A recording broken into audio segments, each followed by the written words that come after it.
Get ready to discover the secret of making the best pupusas, a beloved culinary delight from El Salvador. This humble dish, with roots dating back thousands of years, has warmed the hearts and satisfied the appetites of countless generations. Pupusas are savory pancakes, traditionally filled with a delightful mix of cheese, beans, or meat, and are perfect for any meal of the day. Now, what's the secret to making the perfect pupusa? Well, it all begins with the ingredients. The base of a pupusa is masa harina, a special type of corn flour that gives it its unique texture. Then comes the filling, which varies but often includes a blend of cheese, refried beans, or cooked pork, known as chicharron. A tangy coleslaw called curtido and a tomato-based salsa usually accompany these tasty treats. Now that we know what we need, let's dive into the fun part, the cooking process. The first step to making perfect pupusas is getting the dough right. Let's dive into that. Begin with your masa harina, a type of cornmeal that's the heart and soul of our pupusas. Slowly add water to your masa harina, mixing it in gradually. You're aiming for a smooth, soft dough that's not too sticky or too dry. It's a delicate balance, but don't worry, with a little practice, you'll get the hang of it. Here's a tip. If the dough crumbles, it's too dry, so add a bit more water. If it sticks to your hands, it's too wet, so sprinkle in some more masa harina. Once you have that perfect consistency, give your dough a little rest. This allows the flavors to meld together and makes the dough easier to shape later on. Once your dough is ready and rested, it's time to move on to the filling. The filling is where you can get creative with your pupusas. Traditional fillings include a trifecta of flavors: cheese, refried beans, and savory pork. Now, the cheese is typically a soft Salvadorian variety, but feel free to experiment with what you have on hand. Refried beans bring a hearty, earthy taste, while the pork adds a rich, meaty depth. But who's to say tradition can't be tweaked? There's a whole world of fillings out there, so don't be afraid to get inventive. Maybe you fancy some spinach and feta, or perhaps a sweet corn and roasted pepper combo. The possibilities are endless.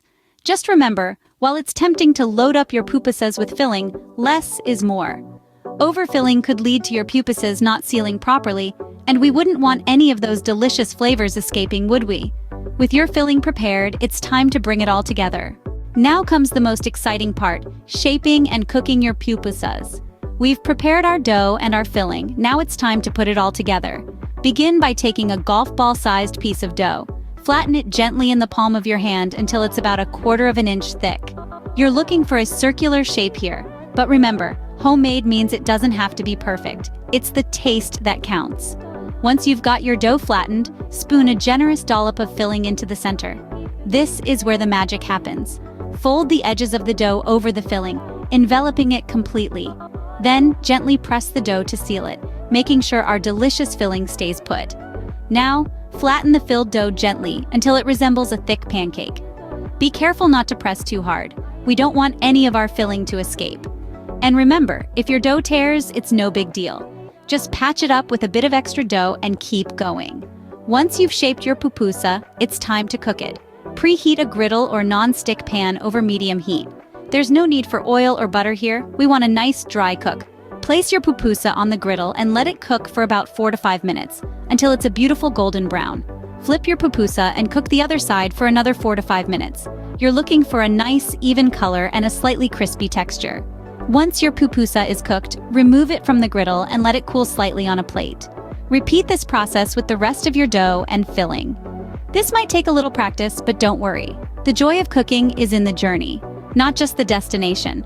Each pupusa you make will be a little better than the last, and before you know it, you'll be a pupusa pro. And voila, you've just made your very own homemade pupusas.